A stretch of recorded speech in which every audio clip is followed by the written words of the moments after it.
Okay, welcome everybody to the second Stories from the Matrix webinar. So thanks for attending and joining me this evening. I have a lot of stuff, interesting stuff, I hope, to talk about this evening.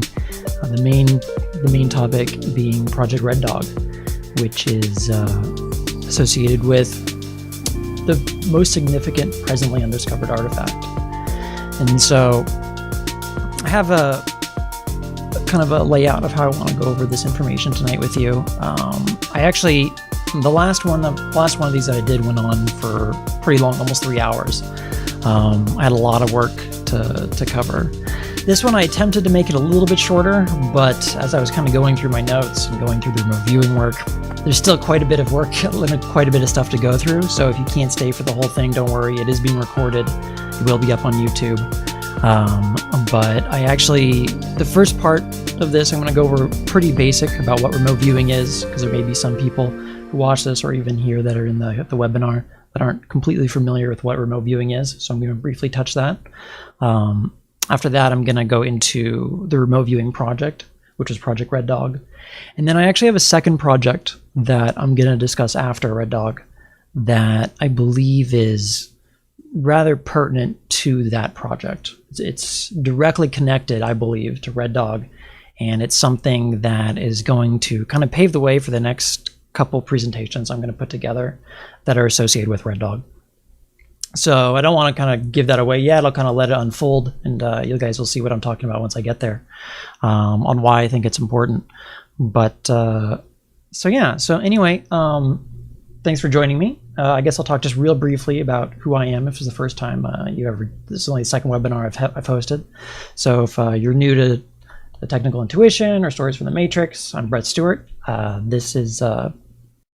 have a background in political science and parliamentary speech and debate at the university level, but instead of going into law, I went into art and character animation. So that was until I got into remote viewing, and for about almost past 10 years now, I've been focusing primarily on that as a focus.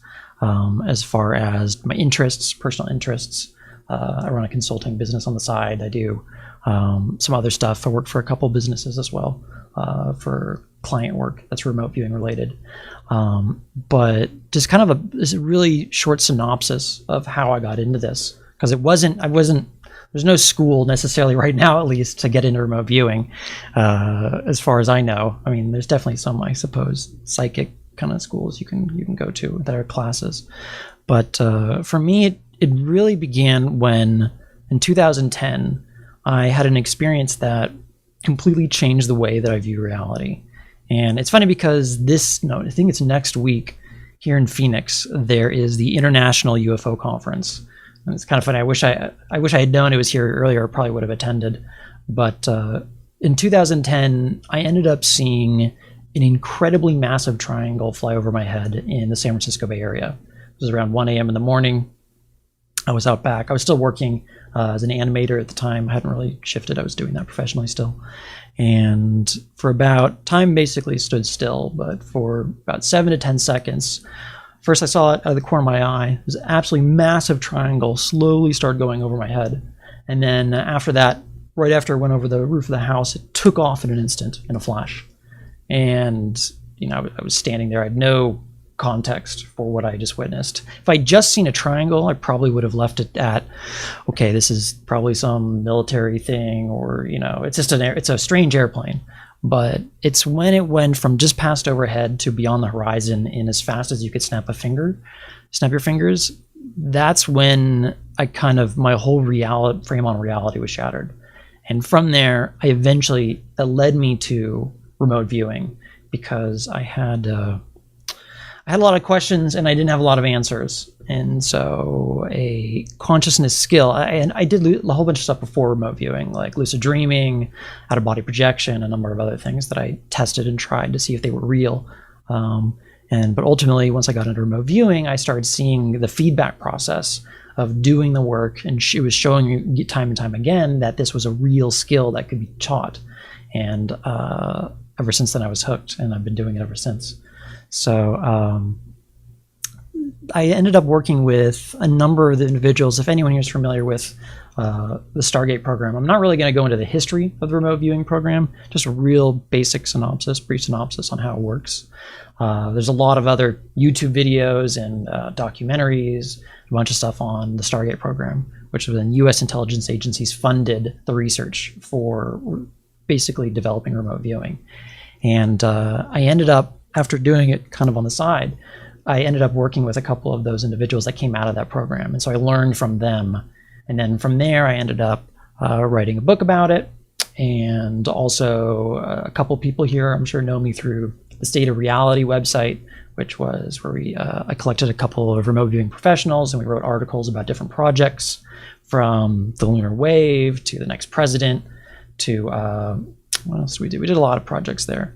And so that was kind of the next, writing articles about remote viewing was kind of the next step.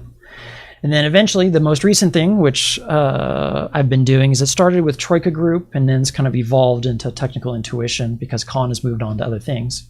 We're still great friends. He had other opportunities, and some other things came up for him that he had to step away from remote viewing for a while. But it's evolved, and we kind of put this on the radar as we started looking into, or a lot of people that know my work from, is the work I did on Maria the Nazca Mummy. And I did 2 radio shows on that, and how it was pretty interesting. I talked about it in the previous webinar. If you saw it, you haven't seen that one, you can see it watched on YouTube. I went really in depth on that project and the remote viewing data that came out of it. So if that interests you, check that out on YouTube. But it's kind of moving forward of where I'm at now with Stories from the Matrix is I view this as it's going to be turning into more videos, live presentations like this. There's going to be shorter videos on projects on YouTube, which I'll be talking about different remote viewing stuff. And then it's also going to evolve, something I'll talk about at the very end of this webinar and then be releasing later this month. It's going to evolve into community-based, people who are interested in practicing and learning remote viewing. It's also going to kind of go in tandem with that as well. So it's kind of the projects as well as the actual learning it for people that find that interesting. Obviously not everyone's interested in spending time to learn it, so it's which is fine. But it's kind of attempt to do both here. Talk about the projects that are interesting, and then also those are interested do teaching as well. So anyway, what is Stories from the Matrix here?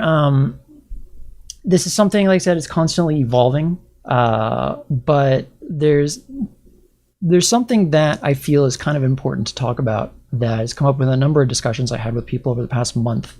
And this has to do with, why am I doing these webinars and why do I personally believe this is important right now?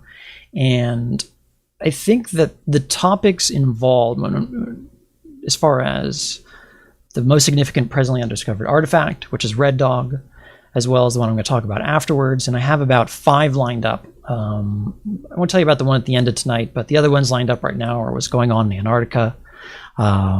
There's another one. I've talked already in the past a little bit about the work that I've done on reality, but a big kind of like a vision that I see of where Stories from the Matrix is going to go is it's going to become essentially, my goal is to provide an outline for what's going on kind of both above and below here on Earth, and things that remote viewing has a unique and kind of uncanny way of kind of pulling back the curtain and describing.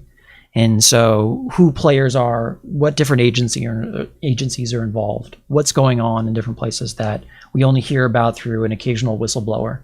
And even then, are those whistleblowers, creating a fantastical tale, or are they actually real? And so I'll have more to talk about that later, but kind of this is where I see this going. And I think it's, when I learned remote viewing in the first place, and when I began teaching it, it was about in 2013. And my mentor at the time, who worked for the Stargate program, he encouraged me to not ever touch any of this type of stuff. He's like, don't talk about aliens, don't talk about anything that has to do with reality or that's outside of the mainstream, because the moment you do that, you're not going to be able to do contract work for large businesses anymore.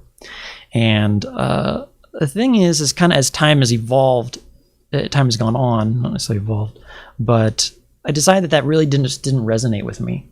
because it was the whole reason why I got into RV in the first place, was to look at different mysteries, see what's there. Because once you kind of understand how remote viewing works, you're kind of put into a big library, like an all-access pass to what's going on here and in the universe.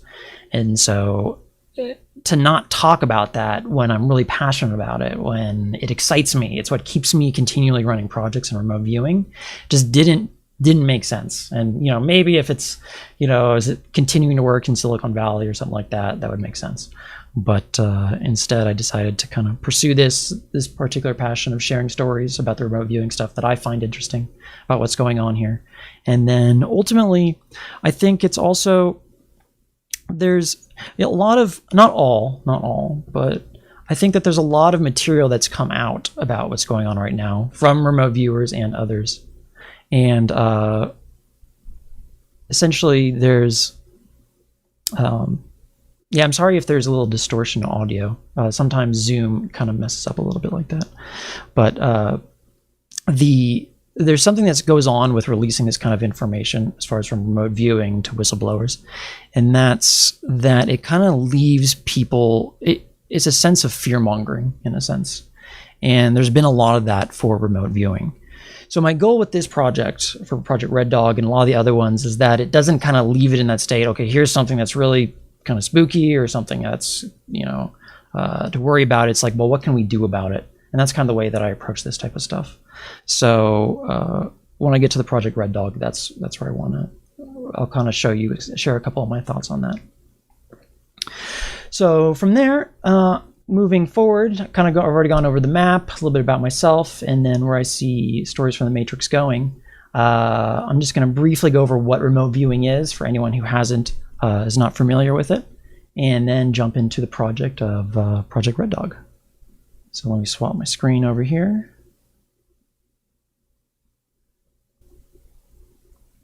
Okay. So beginning with Project Red Dog, with remote viewing. If you haven't heard about before, remote viewing is a trained ability. It's not something that you naturally can do. Now, there are those who are like natural psychics who can use their intuition to get idea of what's happened in a place, what's happening non-locally. But the actual act of remote viewing is a skill. It's something that was developed and is trained. And what the skill is it's using your unconscious mind to communicate accurate information to your conscious awareness about an unseen or hidden, usually at a distance, person, place, thing, or event. And this is accomplished by employing one of the many methodologies, one of which was developed by the military, which is referred to as controlled remote viewing. And then there's others. Extended remote viewing is another methodology. There's a couple other ones out there, scientific remote viewing. And using these various techniques, these are structured techniques that allow you to access information about something at a distance. And it's quite a feat, but essentially what you can do, and I'll show an example of this in just a second, is that you begin with simple practice targets, where someone may take a picture of something from like National Geographic, put it in an envelope, and then when you practice, you describe what's in that envelope without knowing what's on the internal contents. And then you're able to match up side by side. Okay, what's my level of accuracy? Is it 60%, 70%? And so when you practice and you slowly increase that over time. But where the name Stories from the Matrix comes from, and what kind of allows this to work, the theory behind it at least, is this concept of what is the Matrix. And while it's a movie, the movie actually borrowed that name from the declassified internal remote viewing documents. And the definition, what the physicists who developed remote viewing defined it as, was a non-material, highly structured, and mentally accessible framework of information about all data pertaining to everything in the universe, both physical and non-physical. And it seems to be located in a place that is outside of time. And the reason that we believe this is because you can access information about events that haven't happened yet. You can also access information through these structured processes about the past as well. So event recreation at the same time. And so you essentially have a library about everything that has happened, is happening in present time, and then could potentially happen in the future. The future is a little bit more complicated than that, but essentially it has to do, what we think is that it has to do with probabilities is that you remote view. Like, for example, when we remote viewed the next president of the United States, this was in March of 2016, and the data that came back from that was essentially one of the viewers in that project actually got the name Trump, and we published that work in March of 16. But that was, whether or not it was set in stone or whether or not it was simply the highest probability, and that was what came through the remote viewing work, ultimately did turn out being correct. But whether or not kind of distant events are 100% kind of in stone, no one really has an answer to that at this point. But you can see in the future, you can do predictive work. A lot of the work, there's a lot of remote viewers that use this for market predictions. They use it for stock market up and down, sports betting, things and the like. And so you can get a pretty high track record as far as upwards of 80% accuracy rate of predicting future events in that kind of capacity. And that's using something that's referred to as associative remote viewing. But essentially what we're working with, though, is a library of information. And then it's essentially that describes everything. Finally, the way that the protocol works, the way that we run this, and so every remote viewer is going to do this. The way this project works for Project Red Dog, the artifact, and even all of the ones when you ever hear of a remote viewer talking about something, is that it's a three-part protocol, a three-part process. First, it's not, remote viewers aren't just sitting here and letting stream of consciousness come in. Essentially what is set up is it's a formulated target first. So typically there's a project manager or a second party that sets something up. That is then given to, which is part 2, the RV skill, it's given to a remote viewer, and then they run it, but they run it in what's called blind. So they don't know what the target ever is. So all the remote viewing session work that I'm going to talk about tonight, and I'll show some scans of some of the work, all of this work was done blind. That means that as a viewer, didn't know what they were viewing. So it was just essentially a set of numbers that was used as a reference. And so then the skills employed, you end up doing analysis after the fact, and then you get feedback. So it's these three parts that actually make up what remote viewing is, as opposed to, say, a natural psychic, for example, would be someone who may spontaneously get an impression, or might go to a place and they sense what they sense, but they don't necessarily know what it is they're after. But it's a very structured methodology as far as what remote viewing is. And so you can set up different pools of targets that you can keep yourself blind as a viewer. So you can set up, say, 200 targets that you're interested in looking at, and then you can generate those. And that's one way for remote viewers to do it. You can also have project managers send you stuff as well as a viewer. So that's basically how it works. One quick example here, and this is from the book I released in 2016. It's not available right now, but I'll talk about more about that, some events that are coming up at the end of this month about this book and some other stuff that I'm doing. But at the bottom here, this is the feedback photo. So this is how remote viewers practice, is you'll take a photo of, like this, for example, this dragonfly, put it in an envelope, and then that'll be given to them, or you give it to somebody else. And so you may, obviously, if you know what the photo was and you put it into the envelope, it wouldn't make sense. And what a session looks like, it's very diagrammatic. And so it's a very simple sketch with descriptors on the page that they're writing down in the structured manner that results in a couple different pages or a site template, but it would look like something like this. So for example, here's a site template of this particular photo. So it's very diagrammatic. We have a vertical stem. We have this transparent membrane on the side here. It's ornamental. There's this stem below it, and this thing is resting. So in a way, remote viewing oftentimes, especially when you're practicing photographs, it's describing something without naming it. In this work, it wasn't ever a dragonfly that was named. It was the description of the dragonfly that was named. So the membrane, the beauty of it, the fact that it's placed on a stem. This is how the process works. Another example, and this is one actually from the original military program, this is a concept. It's not a concept. This is a sketch that was rendered from satellite photo during the Cold War of a USSR research facility. And on the next page, this was given to remote viewers. Over here on the right-hand side, this was one of the sketches that the remote viewers produced. About several hours of transcripts also came along with this, and a whole bunch of other sketches.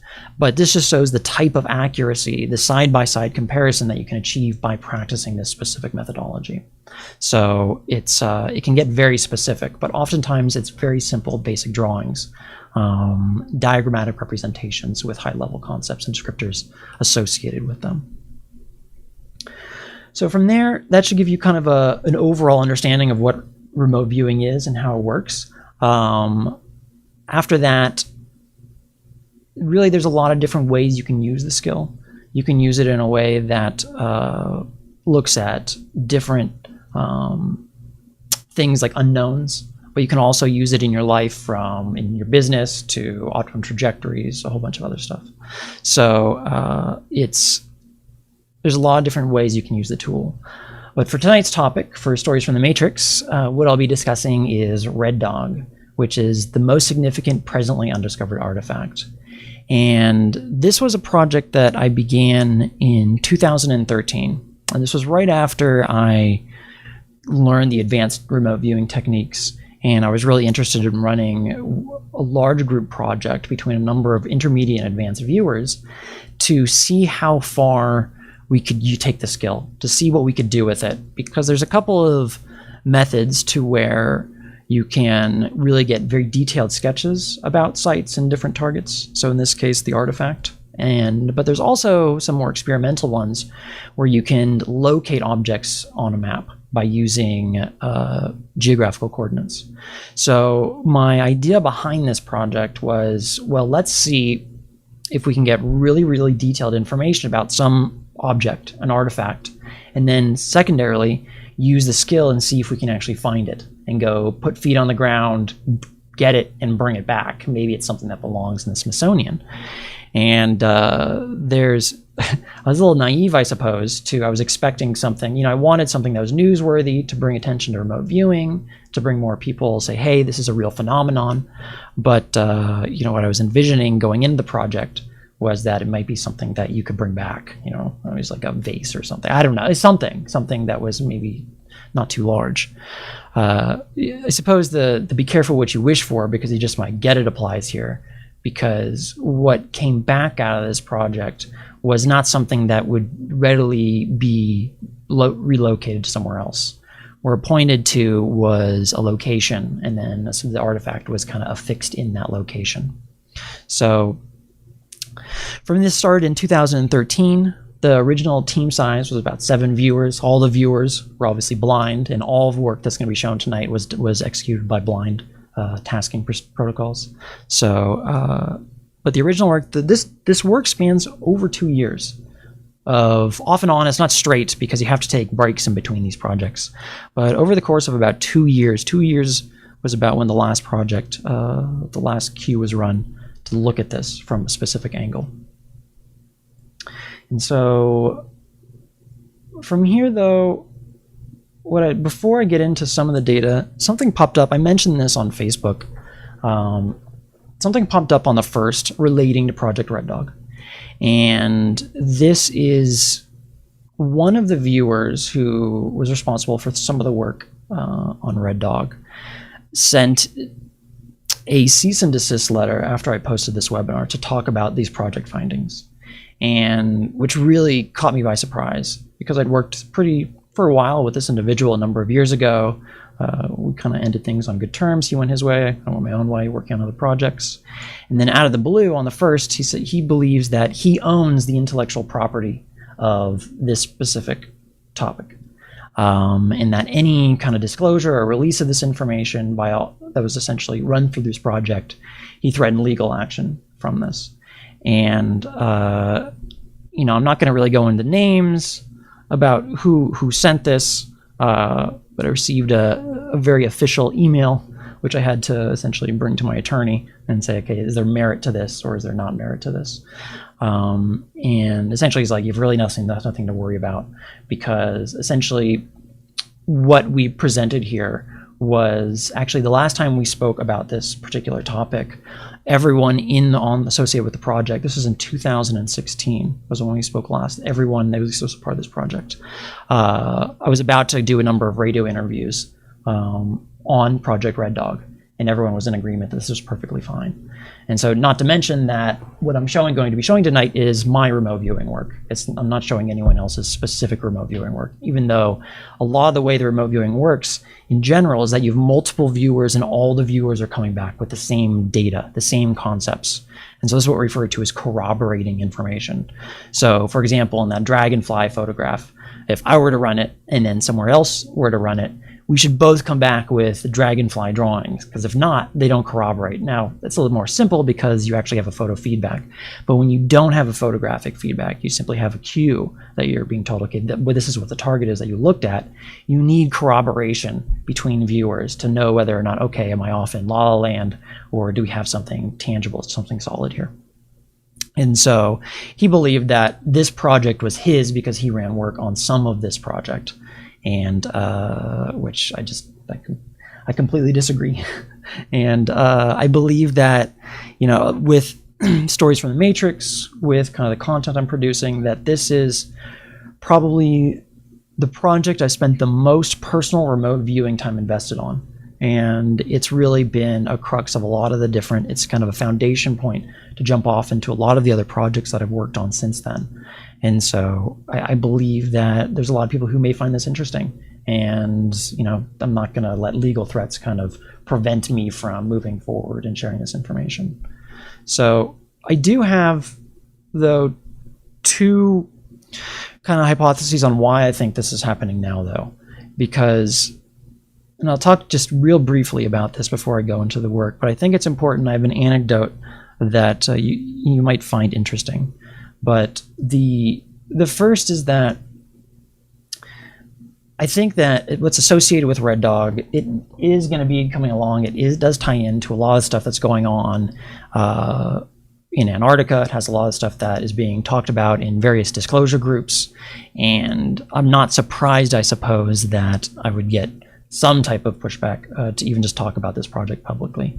Where it came from, that pushback surprised me. And even some of the others I reached out to a number of the other viewers, and some of the emails I responded, it took them by surprise as well. So it's just one individual seems to feel this way.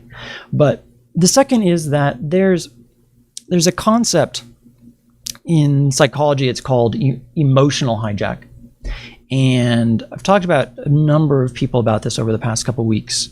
And I've talked about this even on the radio show, when I did the Jimmy Church radio show, talking about the Nazca Mummy, that remote viewing responsibly is not something that's out there right now as far as in different teaching methods, at least that I'm aware of. It's very rare, at least if it's maybe, I know one person who's doing it, one professional that kind of mentions it, but ethics and remote viewing responsibly and really using discernment on what you look at based upon kind of where you're at personally is not really exerted by a lot of viewers that I'm aware of.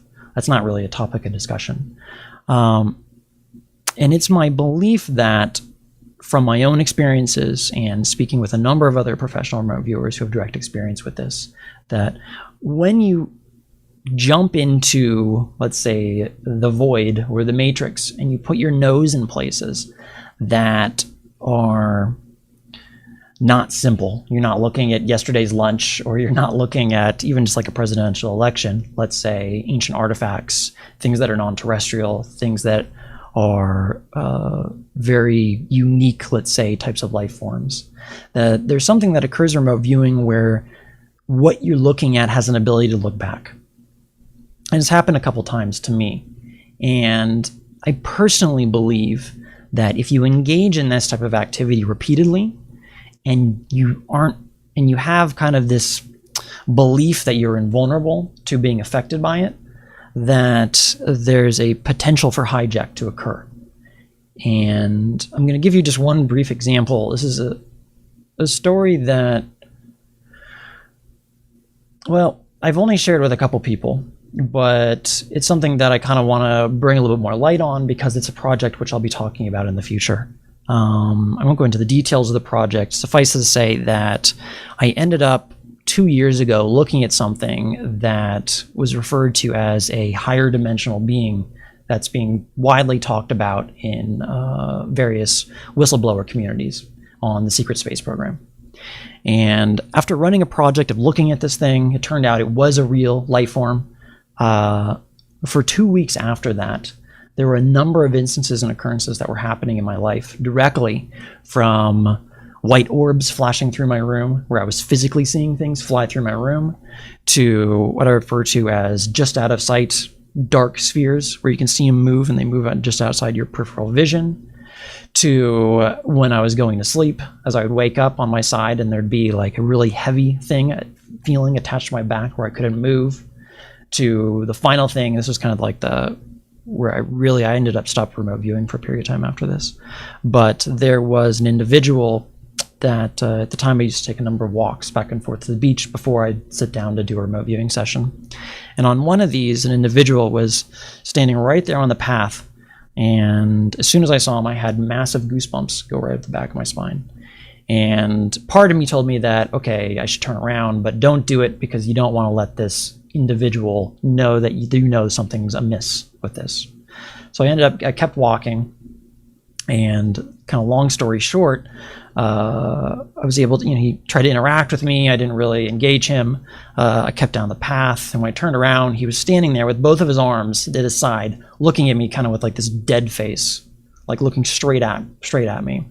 And after that, over the course of 2 weeks, I had premonition of about 30 seconds on 2 other occasions where I felt this guy is near. He's walking really quick down the road. I need to hurry up so that I don't kind of intersect with this individual when I'm walking back to my house. And sure enough, I pick up the pace. I look to my right down the road, and there he is buckling down the road, just making a beeline straight for me. And so, I haven't really done more remote viewing work. I never targeted that individual with RV, but there was about a 2-week period where all of this stuff was happening to me all at the same time. And it happened directly after I decided to use remote viewing to look at something that was a higher dimensional entity that was associated with secret space program stuff. And I don't think that that's a coincidence, because I've spoken with a number of other professionals who really aren't interested in sharing their stuff publicly, but that they've had similar kind of things happen to them when they look at those types of targets. And so kind of bringing this full circle on why I'm not surprised about cease and desist, or why I think it's important to kind of remote view responsibly when you kind of put your nose in places that it may not necessarily be wanted, or it may get picked up, that you need to be careful with that. And I believe that on a certain level, various forms of hijacking are possible, that it's not a one-way street. And to believe that it's a one-way street, I think is a little naive based on my own experience and just based on a number of stuff in session, in project, one of which actually, it wasn't really a negative one, but the second topic, which I'll bring up after Project Red Dog tonight, occurred, where you actually, in the remote viewing session, your data stream, as you're writing down descriptors, begins to reflect that whatever you're looking at is noticing you looking at it. And so you're transcribing them looking back at you in real time in the remote viewing session. It's a very weird phenomenon that it can occur. It's very rare, but it can happen. And it's, when you go and you remote view certain topics, there's a saying, one of the physicists, Russell Targ, who was responsible for developing remote viewing, he in a number of different talks, he mentioned that the harder that someone tries to hide something from a remote viewer, the more brightly it shines out to them in the session. And they found this just from in the Cold War, when Russians or the CIA or anyone was trying to hide something, remote viewing had no problem. In fact, it was really easy for them to go and pick up and describe. But I believe it's also somewhat true the other way around, where when you're looking at certain topics or certain life forms, for lack of a better word, that you have a light bulb on your back when you're going down that territory, and things are attracted to you because you're engaging with that type of information in the library. Whether there's an alarm bell on information patterns in the matrix, whether it's something else that's way outside of our comprehension of why these things are able to look back. I think that unless an individual has a practice of kind of protection, meditation, there's a number of different things since then that I felt it was kind of like a trial by fire, in my opinion, of how I kind of threw myself into the fire and I got burned by looking at stuff I wasn't really ready for. But I had no one telling me that was possible. And kind of coming through that out the other side, all my students that I work with, and kind of sometimes a little broken record on it, that I think you have to exert responsibility if you decide to remote view on what you're looking at, because it will affect you. And so whether or not that's the case with this individual, whether or not hijacking has occurred, which is why this legal threat is suddenly coming right now to share this type of project work with you people, I don't know. It's not really worth my time to remote view. I have better things to do, but it wouldn't surprise me. And I think that the future remote viewers, it would behoove them to use a little bit more discernment, to not look at stuff that can look back and affect them negatively until necessarily they're ready, until they've built a skill set or a tool set that allows them to do so, come out the other side without being kind of harmed by it. So it's that's just my experience. That's just, based on my own subjective experience and those of a few other professionals that I've spoken to this about. But it's very interesting. I kind of was associated with it, but it's not going to stop me from going through and sharing this information and sharing Project Red Dog. So one other thing, just from on a webinar specific, if you have questions, I am going to answer them. There will be a Q&A at the end. If you have questions, you can put them in. I think there's something on the Zoom that allows you to put a question in. If you can't stay to the very end, that's fine. You can. I'll answer all the questions that I can at the end. You can check the YouTube video if you can't stay till the end to watch the answers to those. But I'm not going to go back and forth in real time just because I have so much stuff to go over. But at the end, I will engage in a Q&A. You can ask any questions about Project Red Dog or anything else really remote viewing related. I don't mind answering those. So, okay, so I'm going to jump now into Project Red Dog and some of the information that we picked up on this. So, to begin with, just a little bit of a background on what this project, how this started, is it started on a public remote viewing community forum with a number of different intermediate and advanced viewers. And then it shifted over. A couple of those viewers decided to stay on afterwards and continue doing work. And so this is the information that, I'm not going to go step by step of all the realizations. Okay, this is what we thought it was early on. Here's how the analysis evolved over 2 years. It would just take way, way too long to go through that work. So instead, what I'm going to do is I'm going to do an overall approach of what the data says, what the artifact is, what its purpose is, and kind of go down the points of what it is we're dealing with here. And again, if you have questions, I'm happy to answer them at the end of the webinar.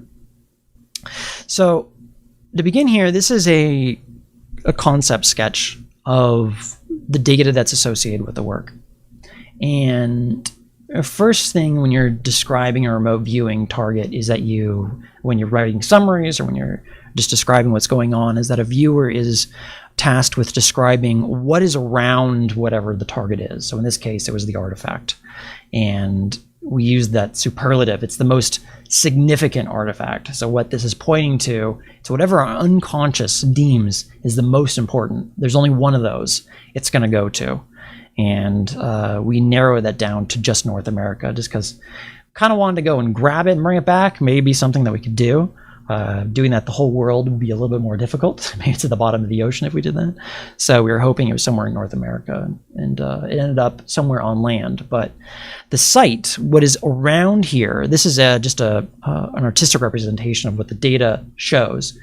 I have done a lot of geolocation work to narrow it down to where this is, and I actually know where this is actually located, or at least within about a 1 square mile of where the actual site is located, based on a few different techniques of describing the terrain, describing some of the advanced stuff there, as well as using different types of techniques where you use coordinates, north, south, east, west, things like that. But this type of terrain that's there is that it's very, very, it's in the middle of nowhere. Is that we're dealing with a natural expanse of land that's been untouched. And it's uninhabited as well. So there's very, very little sparse cover here as well. It's kind of a tundra type of environment. So small types of bushes, not a lot of tall trees, a lot of rock, a lot of dirt, sand, and ice. And so not exactly the most hospitable area, but it's in a cool climate. And what's located at the site is there is an opening or a sinkhole, which is surrounded and leads into an underground cavern.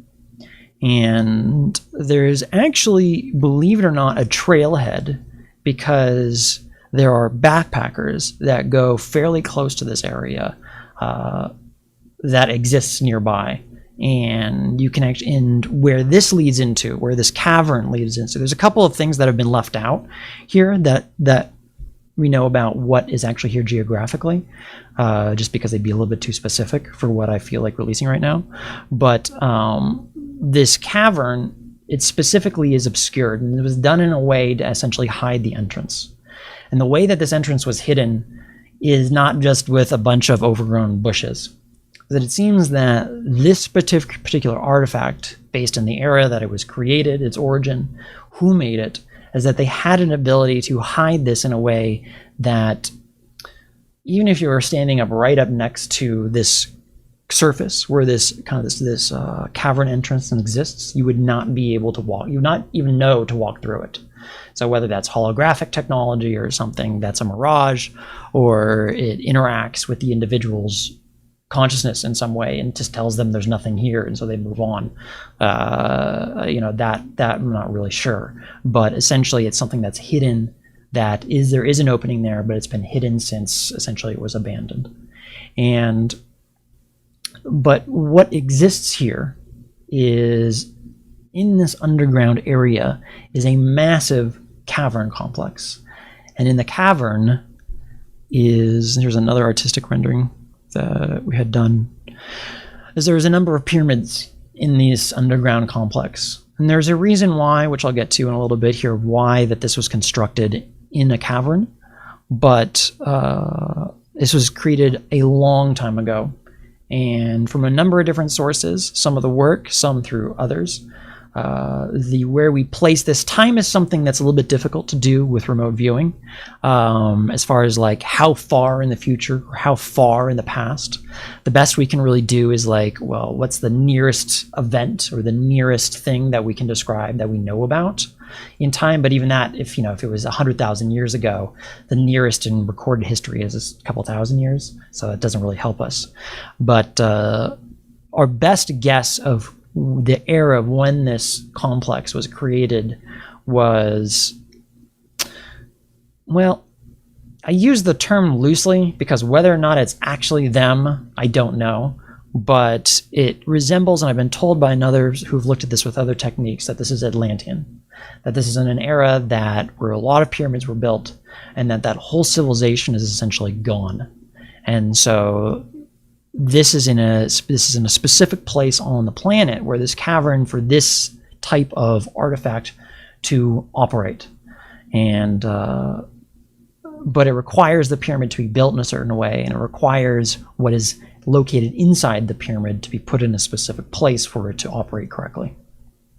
But it's a massive underground place. There's a number of different walkways. There's a number of different, for lack of a better word, protective mechanisms that would prevent people from just stumbling on into this place, that were set up when the complex was abandoned, so that people wouldn't just happen upon this place.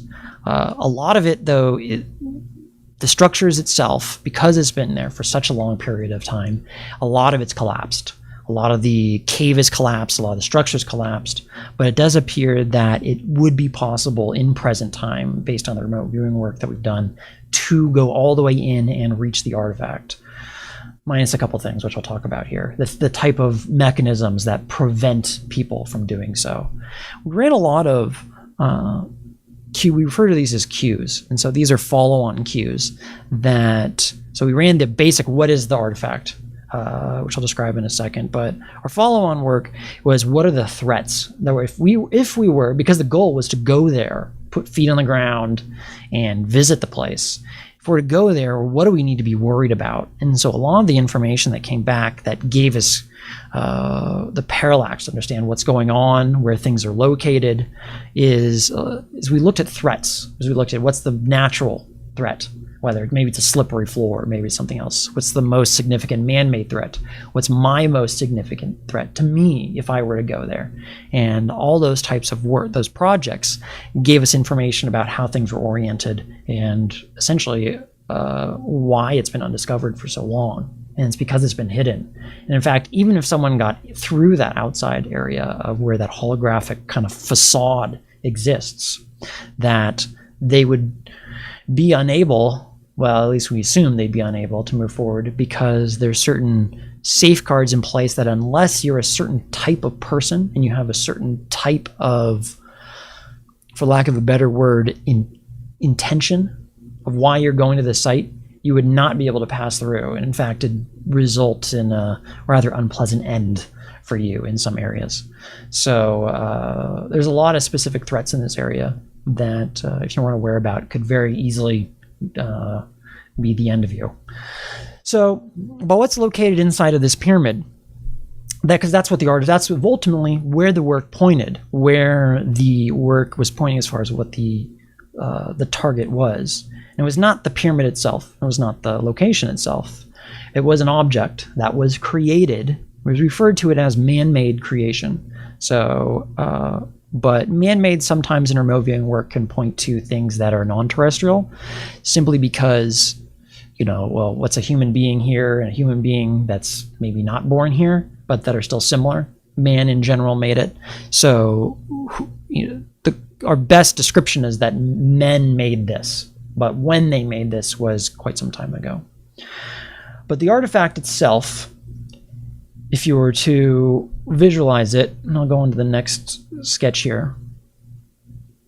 The artifact itself is a stone chair, and it's carved out of the stone that actually exists at the site. That the location and the type of stone actually is really important for this specific object to do what it's been programmed, in a sense, to do. What's above it, I'll talk about in just a moment here, but the chair itself has a very interesting creation process. We ended up looking at the origin of it. We ended up looking at who created it. We also ended up looking at kind of what process. This wasn't made necessarily in a factory. What this was done, because of what we're describing is something that's so far outside of, say, our kin, or outside of my vocabulary of understanding of how something like this could be made.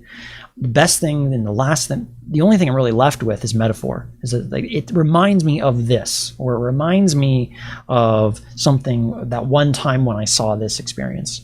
Because how the processes to how to actually create something like this are completely unfamiliar to me and probably anyone else that is alive today. But the descriptions we have about how this particular artifact was manufactured, if that's even the right word, probably isn't, is that it was born. That this thing has an intelligence that's associated with it. And it's a consciousness that when someone interacts with the artifact, kind of turns on, if you will, an artificial intelligence to assist the individual as they're interacting with the artifact. And it's a very helpful paperclip guy from Word, if anyone remembers from that, essentially is what is associated with this thing. The thing actually can become self-aware when someone's interacting with it. And it also facilitates the safe use of this particular artifact, as well as interacting with some other life forms that end up showing up at the site if it's used in a certain way. And so it seems that this artifact has a lot of different purposes. It doesn't have one thing that it does, but if I were to put a name on what this thing is and what it does, what we've described when, for example, I've looked at what would happen if I were to sit in that chair, what happens? Or what would happen if just someone else, say just an everyday person, were to sit in the chair? Or we've done a number of these types of what would happen if we did this, what would be the ramifications? And for the closest that I know to describe what this thing is in my vocabulary is an ascension chair. Is that this is something that transforms the individual, both their consciousness and potentially, depending on the individual, their physical body at the same time. And I'll talk a little bit the specifics on that in just a second. But really what we're dealing with here, the most significant presently undiscovered artifact in North America, is an exotic transformation device. It's something that once you interact with it, it allows you, it does a couple of things, but the first thing it does is it apparently shows you all of your past lives. It removes, we described that in the work as a fog. It's memories that have been lost. That's the very first thing it does. And it shows you all this information that's been lost to you. It re-shows you that. The second thing it does is it shows you probably, I mean, it's not something that I can presently comprehend, but maybe you can describe, is it shows you who you are in truth. It shows you the aspect of yourself, the higher self, they say the unconscious, or there's a lot of different names for it, I suppose, but let's call it the higher self for now. It shows you very, very clearly what that is and the extent of what that is. Now, probably the descriptions in remote viewing work, the closest we have is like, this is a Satori moment, but on steroids, is where it's so intense that it requires an external device to essentially keep you intact. Otherwise, it would end up and turn into something that would not be safe to use. And so there are a number of, this has been programmed. So the people who created this, though, who created this specific artifact, as there's just like parameters and a certain amount of programs that this thing can run, depending on who sits down and interacts with it. The interaction with this thing, though, is very, very specific. And it only works a certain way. That if I were to show up there just by myself, or if anyone here was to go there by themselves, say they could get all the way to the specific artifact through all the different safeguards in place, and sit down in the chair, nothing would happen. And that's because for this specific artifact to work, it requires multiple people to be standing in different places of the on the pyramid.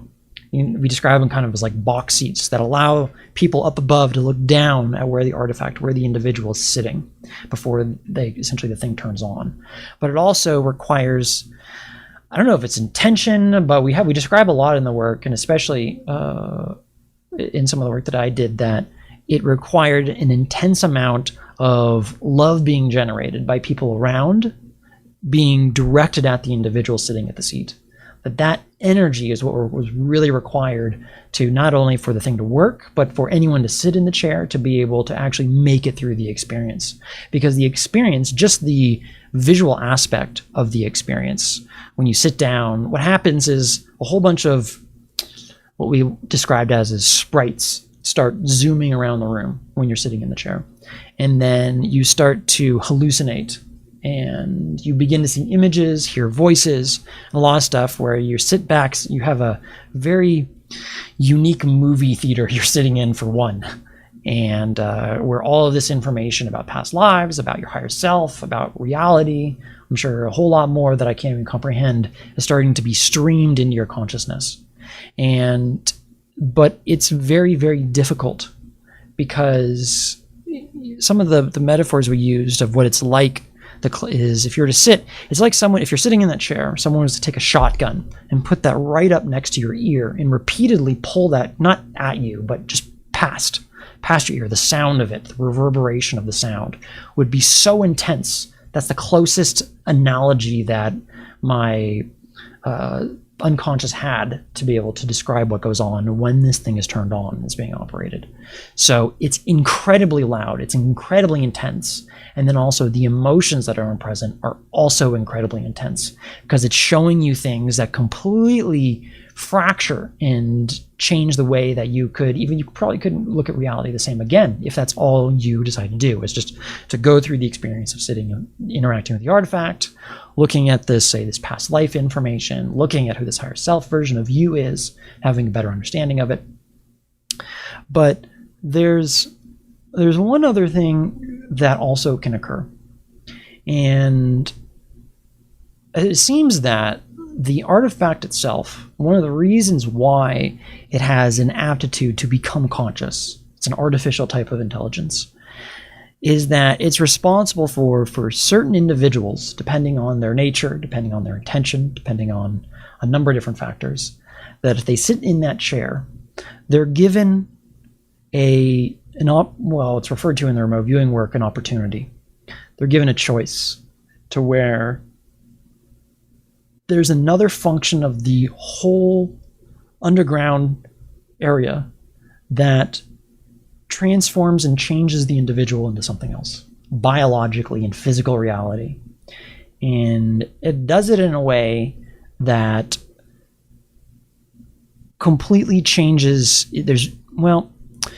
I'm gonna go through some of the specific sketches here in just a second, but essentially what it does is there's no going back. Is that when this thing, if someone accepts that and decides to kind of take this artifact and this device up on this offer, what happens is another life form shows up at the site. And when we describe this particular life form, this is what this spindly golden in this concept art is associated with the work. Because in remote viewing, it's all diagrammatic. This is associated with this other life form. And this is another life form because of where this site is located, because of where there is a mass abyss directly underneath. If I go back here, just the description of this site, there's an absolutely massive abyss underneath a lot of the structures in the pyramids here that goes deep down into the center of not to the very center of the earth, but it goes very, very deep. And what exists down there are different types of life forms that we're presently unaware of. But this artifact has the ability to call on one of these things to come up from this depth and interact with the individual in this way, which causes this transformation process. And so it doesn't seem like this happens for everybody, though. It's not even offered to everybody who actually uses this. But for some people, it does show up as a possibility. And what comes out the other end of that is something that I would not be surprised, and I'm, to be honest, somewhat hopeful that we see in our lifetime. Because one of the reasons why I find Project Red Dog so important is that this is something that was left over by an ancient human civilization. When we looked at why it was there, we looked at who created this and why did they put this here, is that in the time that civilization existed, they may or may not have used it, but it wasn't really the point, is that it was a leftover. It was put here in place as our descriptions of the work is it's like a life raft. It's for those that, for whatever reason, there were individuals that were left behind here. And so they had the wherewithal that, okay, they know that their civilization is either leaving or is no longer going to be around for whatever reason, and that this location is a life raft for any type of individual that gets left behind. And that to go through this whole process would allow them to then go to wherever this civilization has moved on to. Where that place is, I haven't done the remote viewing work. It's a whole different type of a project where that civilization is now. But the origin of this work, the origin of who made this site, they're no longer here, but this would be a way to get to them. But it requires you to essentially change really the fabric, the organic DNA of who and what you are to even be able to get there. And so I'm going to go, and the next thing I want to share here is the last project that I ran on Red Dog. And it's Project 1614, which essentially goes through the specific, I'm just going to share just the specific details about what comes out the other end of this process. But before I do that, just like kind of a quick summation, I do want to show some of the sketches of this project, of what the remote viewing data actually looked like diagrammatically. This was the first diagram that showed the facade on the side of this hill, essentially, with this. There's something here that exists deep inside of a hill, and there's a facade here, almost like holographic in nature, that prevents anyone from getting into it, unless they knew about it and or knew how to get past this particular protective mechanism. This is a diagrammatic drawing of the actual pyramid as it exists in the underground cavern. And there's a walkway. This particular drawing was interesting, this diagram, because there's a very thin walkway that leads up to this pyramid in this underground area. And the artifact is here right in the middle. But here on either side is essentially the abyss. When those specific points in the remote viewing session were explored, those are deep depths, essentially. So it was, when we were talking about, we looked at some of the threats, and the threats that showed up was this mass. You don't want to fall down in there because you're not going to be able to make it back up. So it's a very precarious walk and or climb to this particular artifact in the pyramid. But this was the first diagram, one of the first diagrams of the pyramid. This is a diagram showing one of the first drawings of the actual artifact itself, the chair. Now, the whole artifact is much larger than just the carved out chair. And so here's just a stick figure because it's a diagram. But the whole seems to be what the thing is it's stone and or a very, very large crystal that's embedded inside the pyramid. And then once you sit in the chair and you put your hands in a certain place, there's little actually grooves for your fingers to go in. And that's what starts the process once other people are at certain positions around the pyramid. Then that's what starts the process. But this is the chair that kind of it interacts with this much larger crystalline device that then interacts with you sitting in the chair. Here is the drawing, the diagram of showing once things start, the vibration, the energy that occurs. You can think of this as kind of like a side view of what's going on in the cavern. Is we have the pyramid here, down here in the center of the pyramid is where the actual chair is located. And then as this whole process is going on, something opens up here in the middle, which is described as energetic portal, or I don't know, portal, we say loosely. It's just, I don't have any vocabulary. It's whenever you don't know what it is energetically, it's a portal. That's often sometimes what people use. It's likely that that's accurate, but it's the closest I have in my vocabulary to describe it. And then once this starts going, is that there's a reverberation off the walls of this interior chamber, which is why this whole structure was created here in the first place. And it's a reverberation, so it bounces back and forth, and it goes louder and louder and louder. It gets more and more intense as this process moves forward.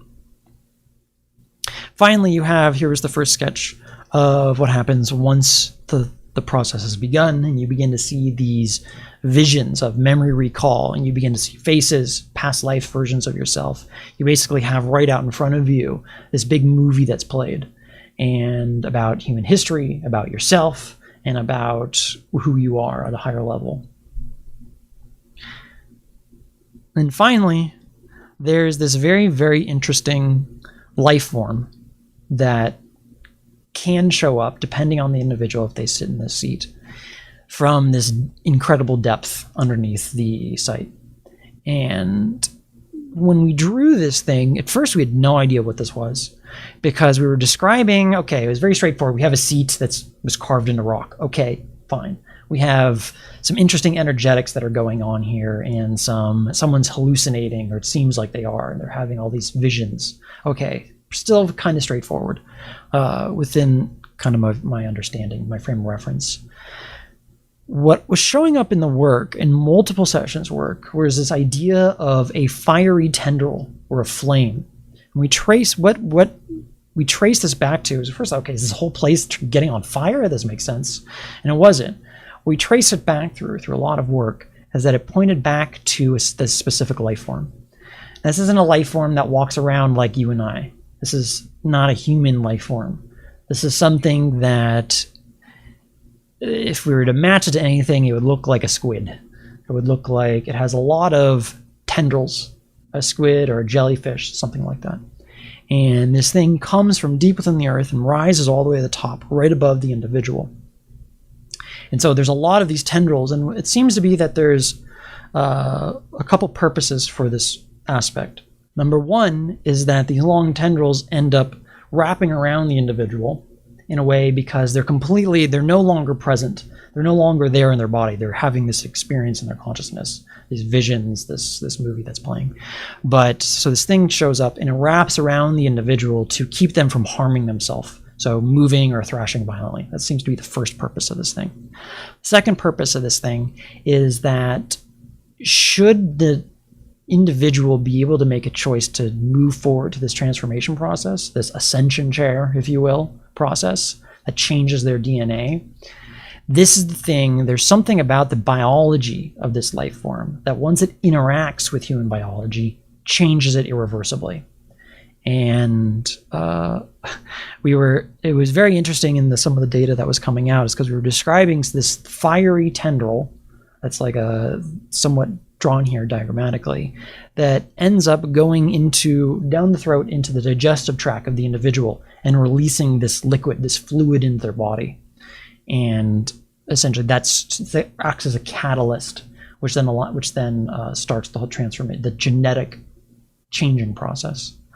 The final responsibility or role of what this thing is that it also seems to relocate the individual. Say they do choose to go forward with this process, that they relocate the individual's body to somewhere far, far down in the structure. And they end up in, well, what looks like a cocoon or something like that, some sort of chamber that's filled with amniotic fluids. But this particular life form, though, this is not some gorilla. This is not some sea creature that just happens to be called. It seems to be something that is highly intelligent, because for a period of time, what actually occurs is your mind, if you were to sit in that chair, overlaps one-to-one with this particular life form's mind, their consciousness.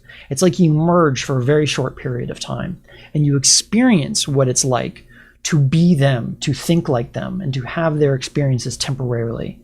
And so the analogies that came out of this work, it's like as if you take an enlightened being, whether it's a Buddha or a Christ or whoever it is, whichever religion in antiquity that's been described, someone who's been enlightened, supposedly, right? And it's to be them for 30 minutes and to look at the world and reality through their eyes. So then once you no longer had that kind of perception, you no longer had that lens, you could bring back that information to yourself and now you have all of their experience to then essentially change your own vantage point, your own reality box. So during this process, what happens is your consciousness actually overlays with this thing, and this thing is incredibly advanced in consciousness. We would describe in my session, I described this is like Jesus. It's not Jesus, but it's like someone who's a spiritual being that's far, far more advanced than myself or anyone that I'm familiar with. And so it's overlapping your mind with theirs for a short period of time. One of the threat session that came out of this work, that was a man-made threat. Wait, was that the natural? I don't remember actually. It was one of the threat sessions showed that if you stay in that state for too long, what happens is it will completely fry your brain. And the description was brains splattered all across the wall. So it would not be beneficial to hold that state of mind for that condition for a long period of time. So it's like I don't know the exact amount of time, but again, this is part of the program as far as why we believe and why I think that there's an artificial intelligence that was created specifically for this artifact to regulate this type of stuff. And so it says pre-programmed, it becomes conscious to kind of aid and abet this process of this other life form that can show up, and the individual that is interacting with that. It kind of has all the timings and the interaction. It calls the thing there, and then obviously ends it once it's completed. And so it's a very complex computer in a way, or it acts somewhat like that. But Project 16. So finally here's the last. This is the cocoon, if you will. That if the individual decides, if it's offered to the individual to change their physical body, they get brought down into a lower place and they're put in this pod, like a little stasis pod. How long, we don't really know. Again, time is not something that we're really great with remote viewing. It's hard to ascertain. I'm not sure if it's a day or a month or even a year. But it seems to be a period of time because the concept of fasting is there. So you sit and you're not eating, but you're getting nutrients that are coming into the body that are changing it. But you're locked away for a period of time. So the second part of the project, this is the last part of Red Dog, which I'm going to cover. And this is something that I want to just very clearly share with you guys. Because this transformation, this opportunity for individuals to use this, for lack of a better word, ascension chair, I think could be and or play a very pivotal role in what is going on, if you will, the unseen hand that's been around humanity's or civilization's neck since we can really recall. And there's a couple of reasons I believe that. The second bit of information I'm going to cover tonight ties into this, and why I think Red Dog is going to be important for that. But it's to really make a difference, to change what's going on here. And disclosure is definitely an important part. And I think talking about these type of things, and the people that need to hear the information about disclosure, about whether it's UFO, whether it's non-terrestrials, whether it's the system of control that exists here, whether you take it all the way depending on which layer you're looking at it at, from physical to non-physical to all the way to the cycle of death and rebirth. There's all these different layers you can look at it from. But I think that I would not be surprised, based off the work that I've done on this, that this particular place was left intentionally, because it would allow people to interact with, to make large change very quickly, and large change positively, and that those that would be able to use this, the only people who could do it would not be people who would use it in a way that would subjugate and dominate others, because of some of the ramifications of changing the physical body and what that does and what that affords individuals after they've gone through that process. But Project 1614 was the last Red Dog project I ran. This was May 23rd, 2015. Which is funny, I didn't realize it until today that the last one was 2 years and 2 months to the day exactly after the first project Red Dog began. That was a funny thing. Funny tutu. But what I'm going to go over here is I'm just going to share this project data of what happens. This was targeting the most significant physical alteration if I or someone else were to sit in that chair. Particularly though, in this case, I used my name to see what the change could be if I chose that. And I'm just going to read this project summary for you guys. So at the site, there are smooth, bright red sprites. And this is the process. This is what this description is. And this is when the whole thing begins, as a lot of these little wispy sprites begin moving around the room that are spread out and high above overhead. And the activity is causing turbulence, rustling in the air. It's disturbing an otherwise peaceful and uninhabited place. It's causing an earthquake of a kind that shockwaves and the ground begins to rumble. Again, this ties in with some of the previous work. And there's a group of happy individuals on a trajectory that are standing and bumbling around the site. Remind me of people, they look like stick figures, which is kind of an interesting description. But what's occurring is that bacterial evidence is being erased. Something in an individual is being dismantled and then being remade in a new way. It's eradicating biological material that's no longer necessary. And something that, before I read the rest of this, that showed up is what actually occurs for a very long time. We thought that if someone were to ever sit in that chair and go through that process, that it looked like they would die, because what was coming out on the other end of that process was not them. It was a different body. It was definitely a different consciousness that looked like on the other end. So it's something new was emerging on the other side.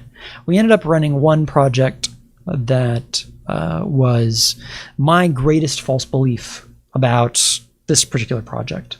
And for me, for a long time, because up to that point, I was really struggling with, man, if I ever do make it to this point, make it to this place, do I want to sit down in that chair? I don't know, because it looks like what's coming out the other end may not necessarily be you. It's almost like you're the catalyst for something else to occur. And so my greatest false belief about it, though, when I targeted that for myself about Red Dog, was that it resulted in permanent death. And that was my greatest false belief. And so that kind of confirmed for me that what's occurring here is not death of the consciousness, but there is a death of the body that occurs. Is that the human form ultimately disappears and is remade in a new way through this process. So in this particular, the greatest significant physical alteration that occurs, it described biological material as being eradicated. There's a process of where the DNA is being unwound and then rewound in a new manner. And so to do that, it looks like physical death, but it's done in a state where you're like in a stasis or a cocoon. Further on this work, though, is it showed that it described in this work, again, this majestic hovering other life form that was there. This is likely the tendril or jellyfish type of life form. And the transformation reminded me in this session of like the Passover. Something monumental is occurring here. And something inside is then arising anew. But the thing about the transformation that came out very, very clear in this, there are two key aspects. And there's a couple more of the drawings on this for this, and I'll describe what they are. Well, the bottom left, those are the sprites that were moving around constantly. But the thing in the top right-hand corner is diagrammatically what emerges on the other side. And what occurs, I used, again, this is my vocabulary, but the closest visual comparison, the closest analogy I have for what comes out on the other side is I likened it to a werewolf transformation. It's the closest I had. Is that the physical body was much, much larger. And also, so the exact measurement, I'm unsure, but after the session work was concluded and during analysis, it seemed like the size of this particular body that came out the other end was anywhere between 12 and 15 feet tall. A very significant characteristic of the physical form on the other side of this were the eyes. The eyes of this life form are pure white. Is that an individual, you, myself, anyone, would be unable to look into the eyes of this thing, because it would be like looking at the intensity of the light coming off of the eyes of this life form is so bright that it would blind you to look at. And so therefore, that changes something with this type of a life form, because it means that it prevents them from ever being able to look into and have a face-to-face conversation with someone that wasn't also like it, because it would blind them. And what showed is that also there are these things that are coming off the back of this life form. Really, I liken them to wings. I mean, I'm not sure if that's exactly what they are, but whether it's just energetic or whether it's something physical, that I was a little uncertain of in the analysis, but it seemed like something like wings were coming off the back of this life form that allowed it to fly. And so this is something that has the ability to, this is something that we don't have any type of word or correlation to in vocabulary. This is an ascended being for all intents and purposes. This is something that is operating in a way, in a manner that humans don't operate in, and with a consciousness that humans don't presently have. And so how it does that, and how it would think, and how it would problem solve, or any of those type of things, we can only speculate. But the key thing at the end of this, on this project 1614, was that there was no going back. And there was, when I looked at, because we look at emotions that come out of this project, the emotions on the other side of this were deep sadness, because there was the realization that who they were before was no longer them anymore, and they would not be able to live the type of life that they had lived previously. I mean, imagine this: you made that choice, and you took that offer, and that's what you turned into.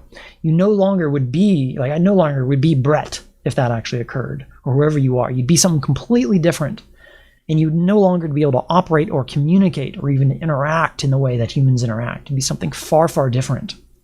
But what that does, what that affords, where that shifts this individual, is it puts you as a, if you will, on a large, reality is a big chessboard, is it puts you, you're no longer a pawn in a game. This seems to be a very large jumpstart to a much more capable life form to be able to enact change on the planet, in the universe in general.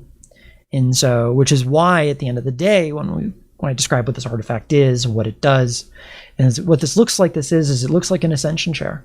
This is something that moves a human, has the potential to move a human, not only to talk about who they are and understanding, but actually change them physically in reality into something else that has an availability to parts of reality that are not available to humans. But it's a one-way road. There's no going back. And so if anyone were to make that choice, I imagine it would not be a very light one, because from family to friends, I mean, this changes fundamentally who you would be. So, some of the other viewers that I discussed this with, when they got work like this, various like very uncertain. Like, you go first, Brett. You said that first. You're gonna do it because I don't know. I mean, that'd be a big decision to make. Whoever sits into this chair first. That's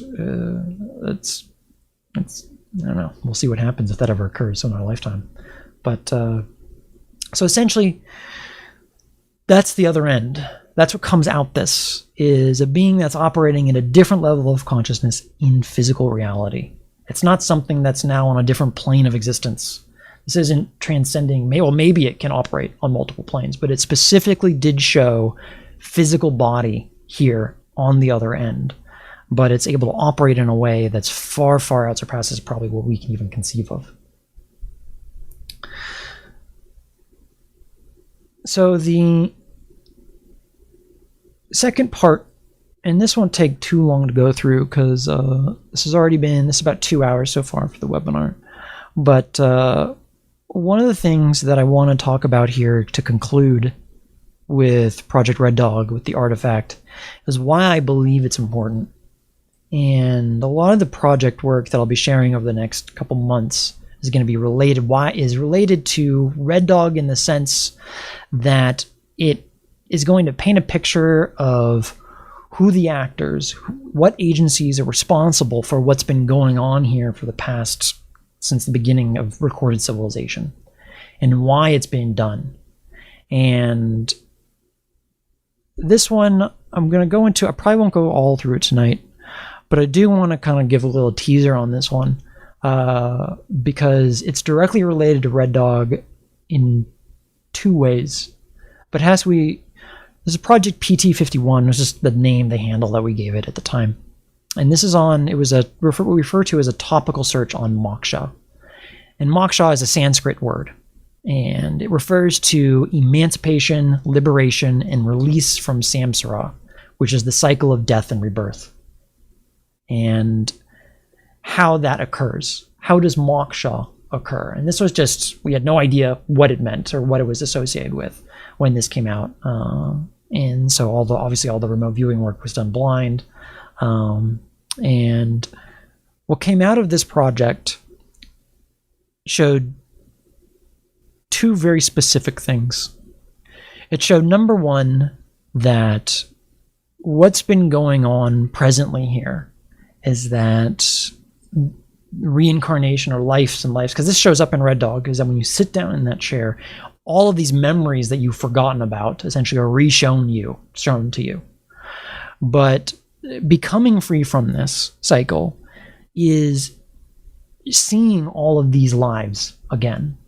And the descriptions, the diagram is that a system has been placed, a net has been placed essentially around this reality that we're living in right now, Earth, if you want to call it that, and or larger reality. It seems to be this specifically focused on this planet, but that when you die, is the description we use. I use a description of, it's like gravitational lensing for your light or your soul, where it bends you back. Where normally you'd leave and you'd go off somewhere else, but instead, because of this system is in place, it lenses you, curves your light back, and you come right back. You come back again and again and again and again, and it shows the drawings and the remote viewing data showed a very large cage with a plethora of people, like it just showed many minds essentially trapped in this cycle again and again and again and again.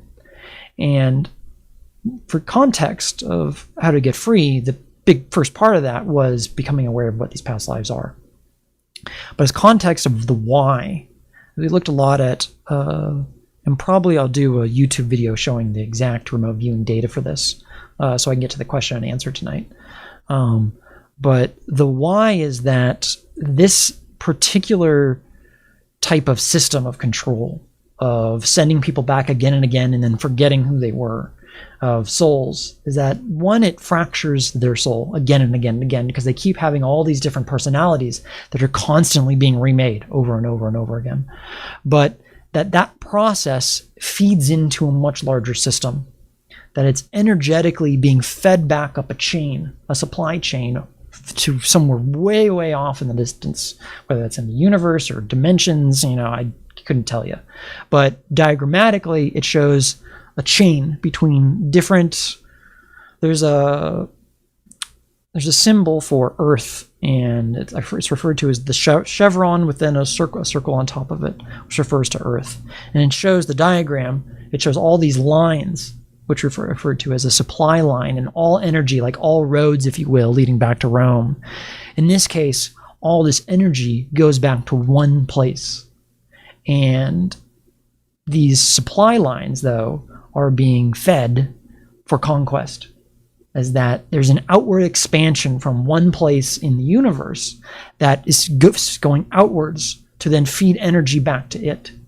And what exists in that place are, we have lowercase gods, lowercase g gods. There's the best description we have for what these things are. These are things that used to be organic life forms, but their technology and their consciousness has advanced to such a degree that they're not even, you couldn't even call them necessarily organic. They live in all this energy is essentially creating an environment for them that they're artificially living outside of time, inside of the universe. And so they essentially are immortal. But what these things are is not benevolent. These things, for lack of other word, this is essentially pure evil. As when you stick your nose into that and you start to describe what's there, is these things will look back at you very, very clearly.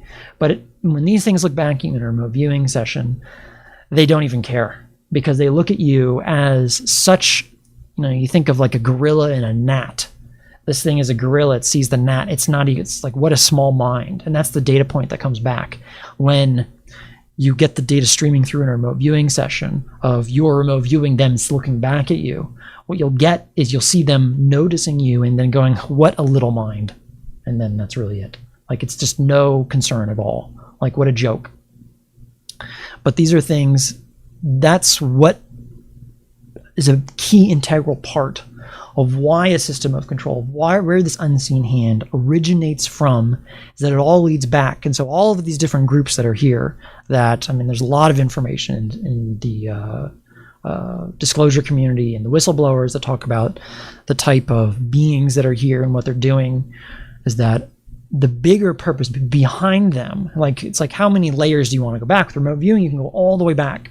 You don't stop at what's just occurring. Whistleblowers and people who are doing disclosure, well, I think it's important to discuss what's going on here, in whether it's the MyLab programs or whether it's secret space program or whatever it is that there's kind of an end of custody that exists for them of what's happening locally in our solar system or happening locally on the planet. But with remote viewing, you can trace it all the way back. Well, where do all these roads go and why? What is it for? What is it doing?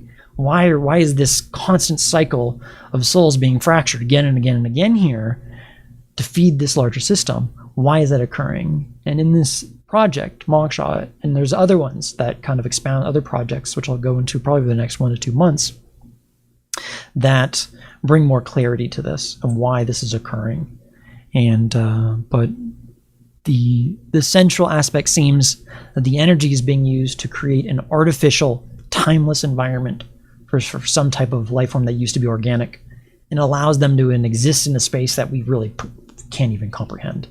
It's the data point is just lowercase god. That's the closest we can get. So,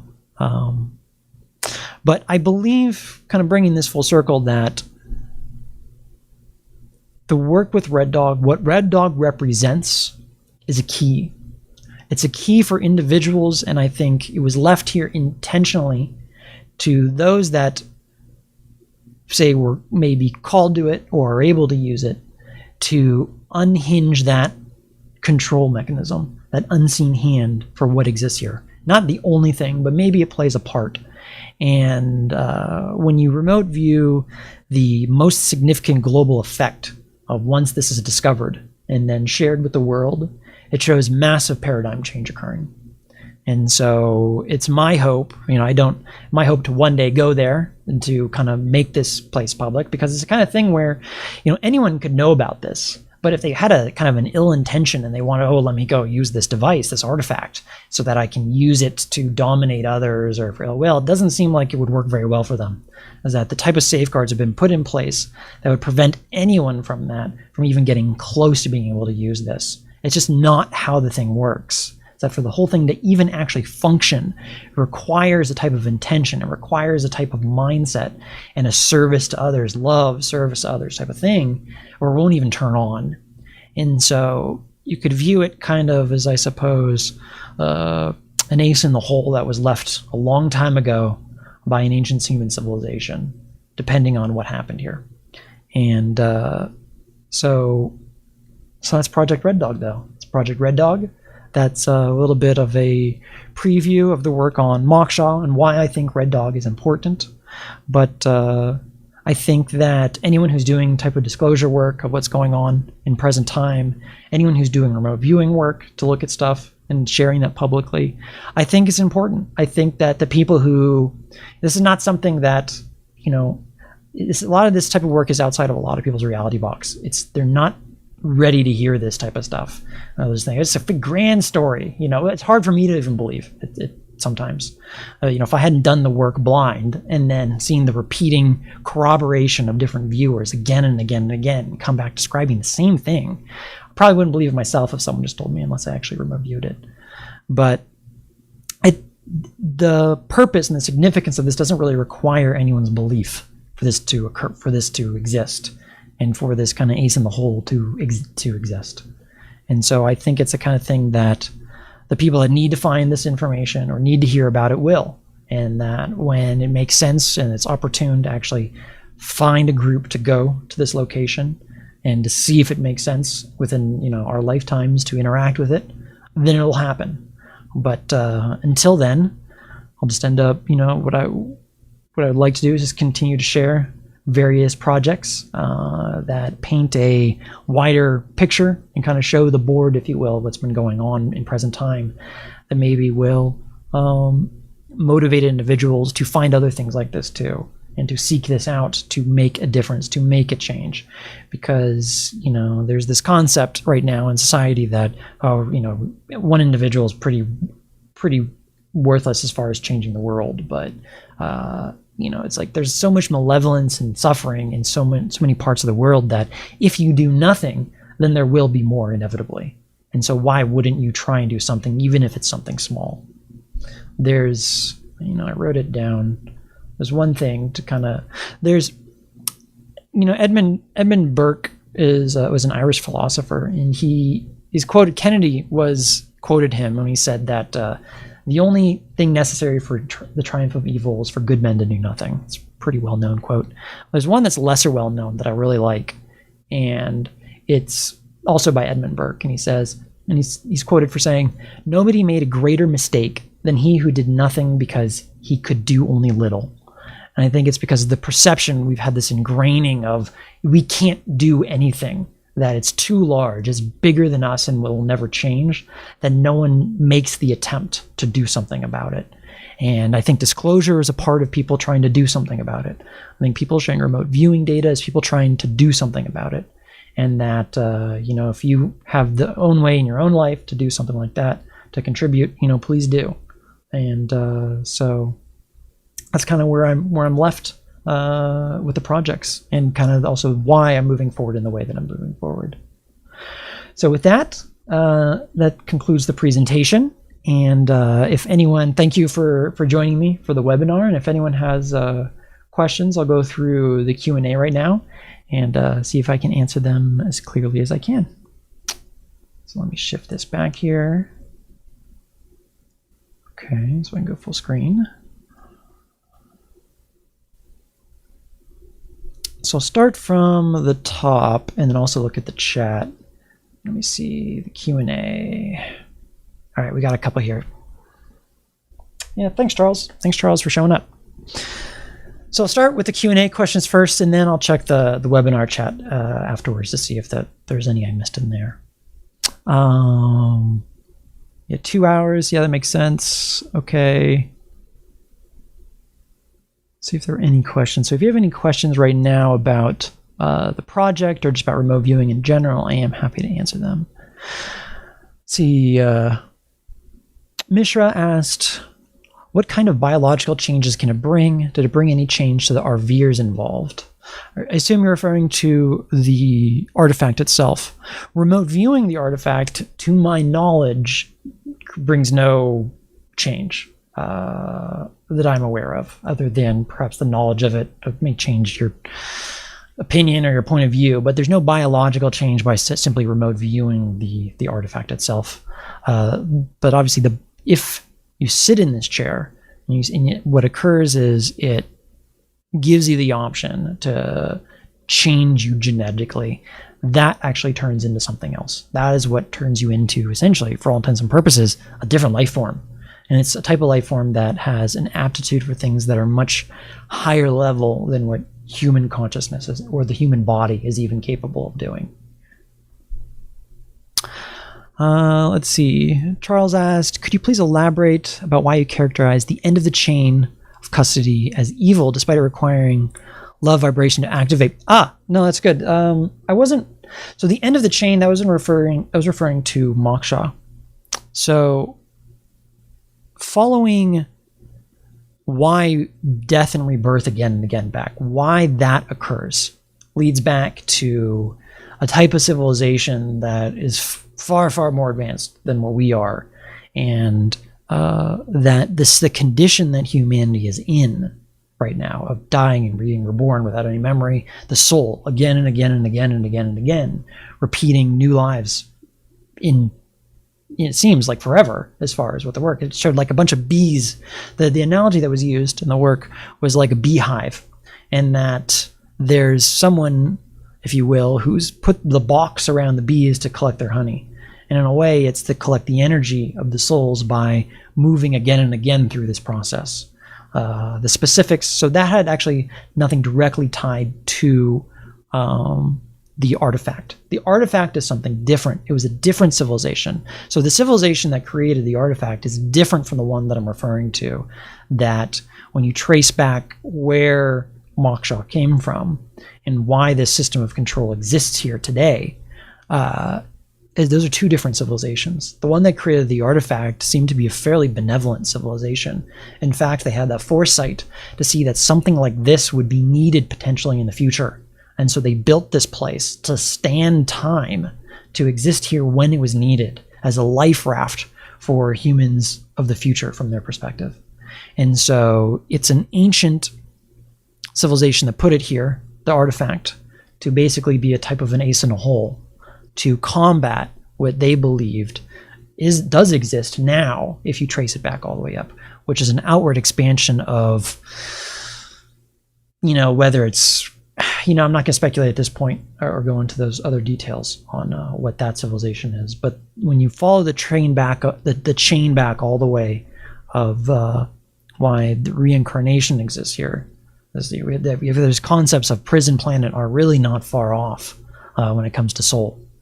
And why that exists is that's traced back to of energy going back to Rome, road leading back, is there is a group that is using and feeding off the energy of that process of being reborn into a new body again and again and again, and fracturing the soul again and again. And kind of the outcome of that is not a good one. It's not a good one. If that goes unchecked and we don't do something about it, I'm hopeful that things, and this is why things like Red Dog, I believe, exist. This is why I believe there's a lot of people on Earth today that are here because there's hope, because this isn't going to go the way that necessarily those that are kind of profiting or off the energy, if you will, that are coming from this place, to change that. But when you view where that energy is going back to, you go to you get descriptions of very evil things that are not pleasant. And, but yeah, so very different civilizations. Has nothing to do.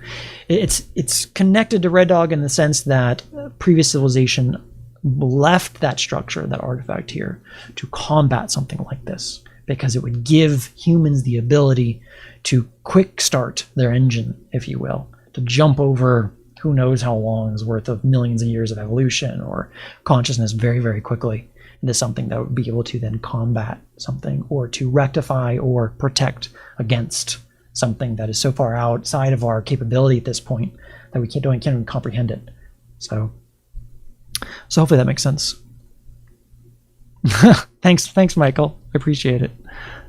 Nelson asks, 2 questions. Have you remote viewed the possible link of Mecha and planet Saturn?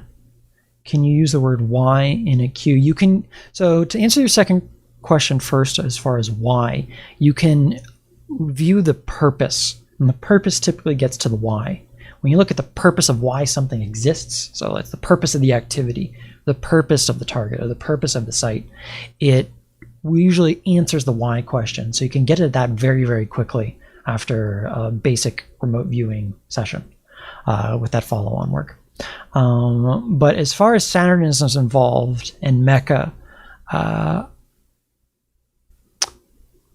there's definitely, yes, but I don't want to go into it right now. It's something that, not Mecha, I haven't actually looked at Mecha, but what's going on Saturn is something that is very significant to what's been going on here for a very long time. But that type of details is not something I feel, I haven't really organized how I want to present that data yet. So I don't really want to just off the cuff talk about it. There is something that's been going on there. It is associated and linked to the supply chain, if you will, for lack of a better word. But the specifics would be another YouTube video or presentation.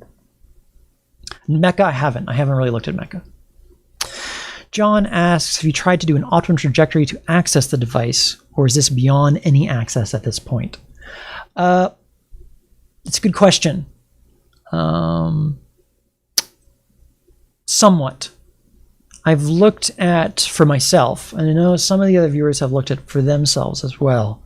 What are some of the optimum provisions to take should we attempt to go there? And from that type of work and some of the related stuff, that's when we got don't go alone, because first it wouldn't work. But at the same time, you also, it does seem possible. But it seems, I mean, where this thing is located, it would take quite a bit of money to go actually and have a reconnaissance to actually go find the thing and figure out how to get in. You know, use remote viewing to do that to help. We know there's information which I really haven't talked about tonight because I don't think it's relevant on how you get past a couple of these things to get in the inside. But you know, when the time comes, if it comes in my lifetime to actually go to this site and explore this particular artifact, then, you know, I think that I'm going to trust synchronicity to work for me on that point. And if the other people involved show up as well, because it's something that it requires the right people. It requires the right intention of people and the right souls, if you will, to be able to unlock this place. This thing was locked away so that not just anyone could just touch it, because the ramification of anyone had the ability to just do this, to flip that switch, it'd be catastrophic. I mean, you give these abilities, that transformation process, to say a serial killer or something like that, it would be horrific. But you know, the people who created this artifact had the wherewithal, and they knew this, and so they put these type of safeguards in place. These are things that are far out. I mean, it just wouldn't work. They designed it in a way for it not even to work unless the right people with the right intention was involved. So is it an optimum trajectory? I've certainly looked at a couple things kind of similar to that. We looked at kind of optimum provisions and how to do it, but anything beyond that, I haven't looked at. I think you definitely could remote view what's the optimum way for either myself or even you to get to that site. You could definitely do with remote viewing. Or even whether or not you should sit in the chair. You know, like you could do that too, I suppose. Okay, next question in the Q&A. Rodney asks, do you, and if you do, would you share dimension of the pyramid, the chamber the chair is in, the chamber that the pyramid is in that resonates the energy when the chair, when it's going on, the exact size and the dimensions. You know, the precise dimensions, numbers are tricky with remote viewing. We can get close approximates, but like exact dimensions with RV, it's very difficult to get precise numbers. I hope to one day that the RV methods are, they evolve to the point that you are able to get that type of information. But remote viewing, in a sense, is this is describing without naming, and it uses a vocabulary and a very specific methodology to describe a target.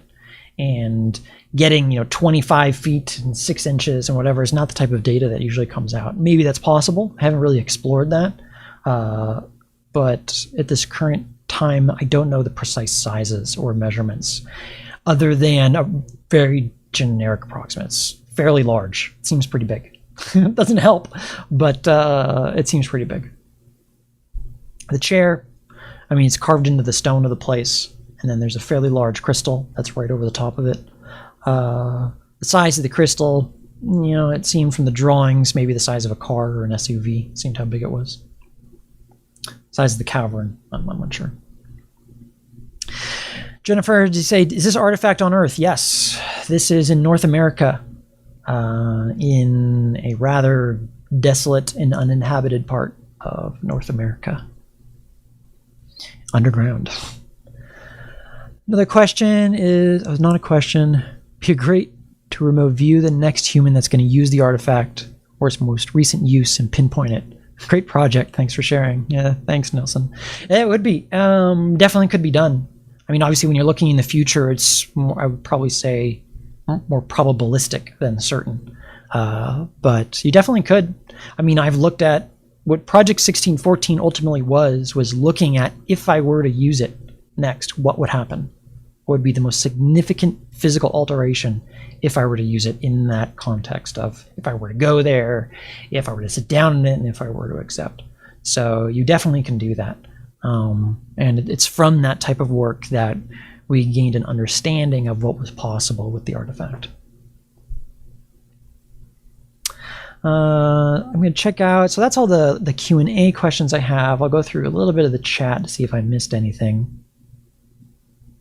Okay, I'm glad that you fixed the audio by restarting. That's good.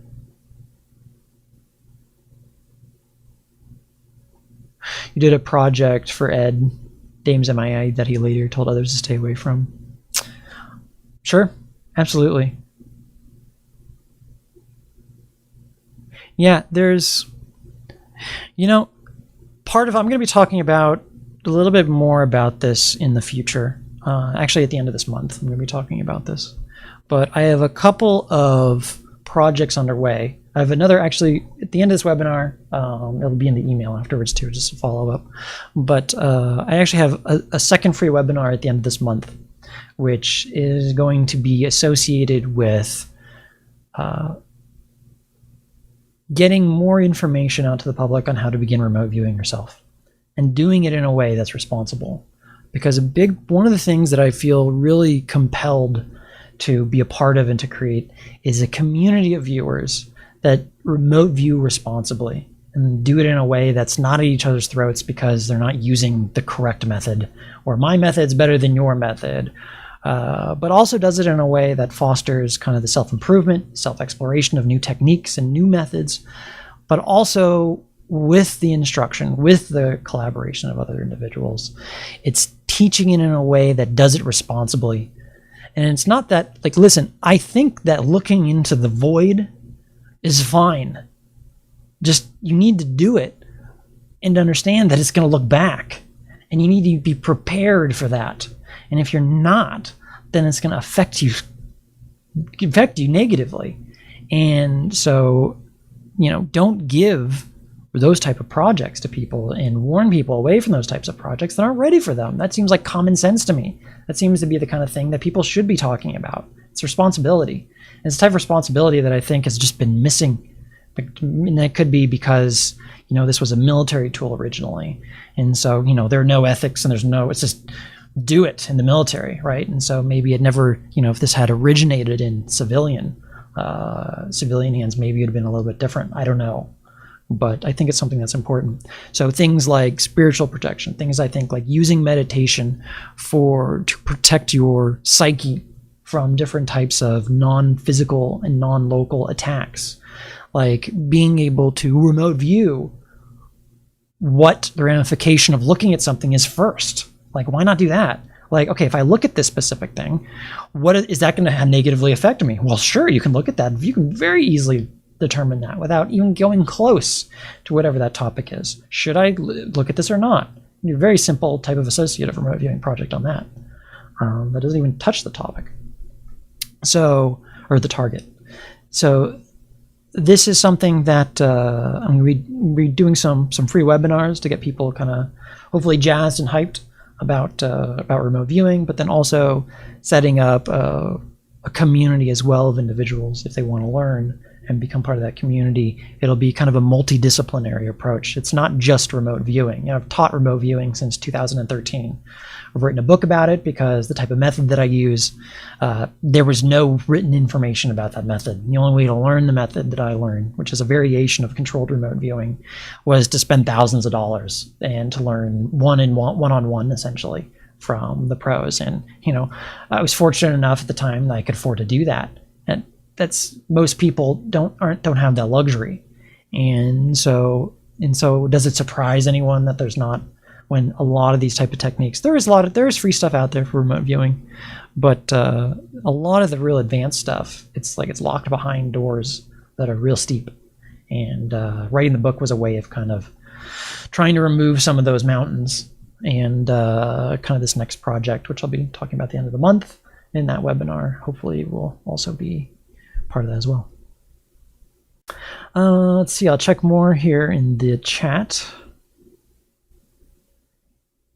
The object described has an eerie similarity to a being described in the Mahabharata. There's a lot of interesting correlations between ancient Hindu culture and some of the stuff that comes out as far as larger beings with bodies that are, say, 40 feet tall, with glowing eyes, things of that nature, where they can levitate through the air and move through the air, disappear and reappear. A lot of these are essentially the faculties that this type of artifact affords individuals who are able to go through the whole process. But it certainly does that the myths of old, prior to, let's say, recorded history, the stories that they were left with describe individuals that seem to have similar type of abilities. And so are those individuals that may have used an ascension chair like this? Maybe they were able to do it naturally without a type of technology. I don't know, but there are similarities. So an OBE chair, kind of. Feedback. Let's see what this next thing is here. Is this the same red dog on the RV? Angel protects scions. It is the same red dog on the RV forum, except it's about a year and a half more worth of work over various months, with breaks in between. And so on that forum project, it started on the forum.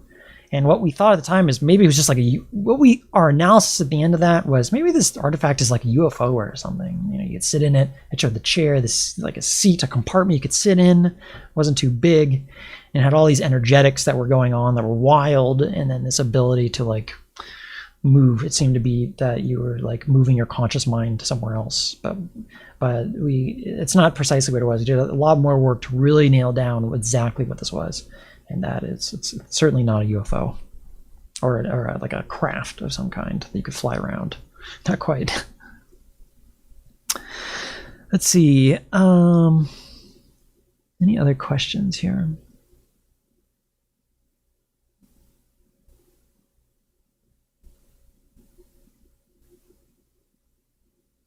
Yeah. No, there's definitely some interesting points, JB, and as far as what may or may not be going on here, a big part of more of what Stories for the Matrix is going to become. I'm going to be doing other video presentations, not just necessarily live webinars, but talking about projects that kind of spell out who some of the other players, I use that term loosely, are in essentially around our neck of the woods. Terrestrial and non-terrestrial. Thanks, Dan. I appreciate it. Let's see any other things here. I'm just catching up on all the chat.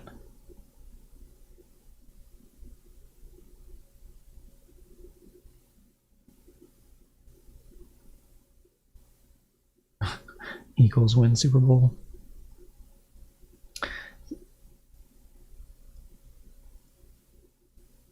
Hey, Norbert, appreciate it. Let's see, on reincarnation, very good psychic explained it was being here to learn a lesson, reincarnating over and over, lesson, almost like a punishment for the soul. It depends which way you look at it. I would somewhat agree with that answer as far as what reincarnation is. As far as reality is concerned, the big picture of what physical reality is, if you look at that as, say, a topical search, what comes out of that work is it's like to learn a lesson, to see, and also to see, if you're good or evil, kind of who you are at a fundamental level, through a series of tests. But as far as reincarnation is concerned, from the work that I've done, it doesn't seem to be that reincarnating in the same place again and again and again without memory of previous reincarnations or previous lives is normal in the known universe. But that's something that's very not normal. It's something that actually keeps you from progressing. Because if you think about it, how are you supposed to learn a lesson or have a greater understanding if that whole previous life is completely unavailable to you? You have no access to it. It's not, other than at the most base unconscious levels. So it seems like a very poor system, right? And well, it's a poor system because it's designed that way. It's designed to keep people here, because keeping people here, souls here, whatever that is, feeds into a much larger system, and it powers that system. And this is a system that constantly is expanding and trying to create more scenarios like what we have here in other places, on other planes, whether it's a planet or something we can't visualize or comprehend. So Richard asked, any idea how many people have passed through the chair and when its most recent use was? I don't know. I actually don't have the answer to that question. We looked at the construction of it. We looked at how it was constructed, which it was so interesting when we looked at the origin, the specific. It showed 1,000 people standing in place and willing it into existence, like giving birth to it.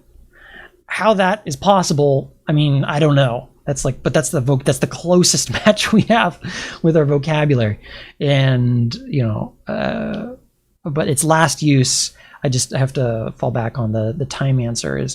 Time is a really difficult thing. We don't have the type of parallax, the specificity yet with remote viewing methods to get that type of information yet. Like whether it's, we speculate that this was Atlantean. Postulate. I don't know for certain.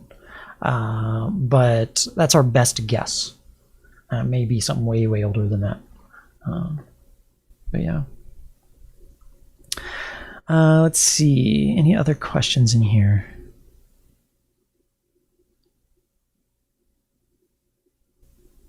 Something is hidden in the idea.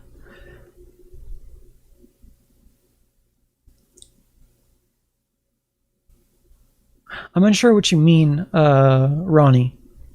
The idea that something is hidden and an idea of what it might be about and for. If you ask the question again, I can answer that one. So what is the alternate trajectory to end this reincarnation cycle? That's a very good question. That's what moksha is. And from the remote viewing work, just really the short end of that is, a big piece of that is gaining access to all your past lives. That's the first step on that process, is you have to reclaim that information. That's the very first part. And then there's a lot of other stuff kind of after that, which I really don't have time to go into here as far as what I've remote viewed. But that seems to be the first step. Well, great. I think that is all of the questions, and I appreciate you guys hanging out with me and going over this work. Before you guys go, though, I'm going to go back. If you haven't done this, let me go to... If you want to follow me, it's a good place to end. Is definitely check me out on Twitter, on Facebook, and YouTube, where this is going to show up. Tactical Intuition, if you search for that. The likes and the follows definitely help as far as reaching a larger audience. And also, if you want the updates, definitely follow me on these as well. I also, if you like this type of content, and you'd like to see more of this type of stuff, you can also support me on Patreon as well.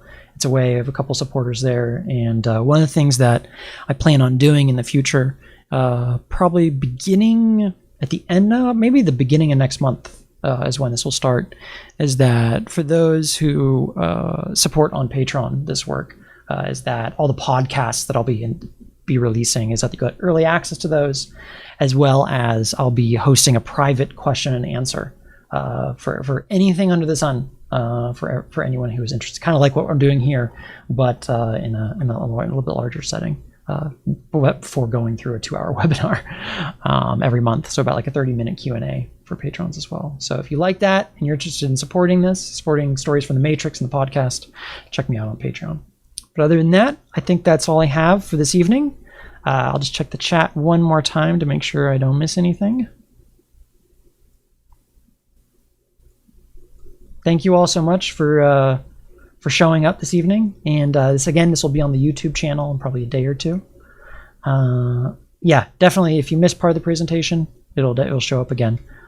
Check the YouTube channel, Technical Intuition, because the full recording will be up there. All right. Well, guys, thank you all for showing up. Have a wonderful evening, and until next time, stay safe. Cheers.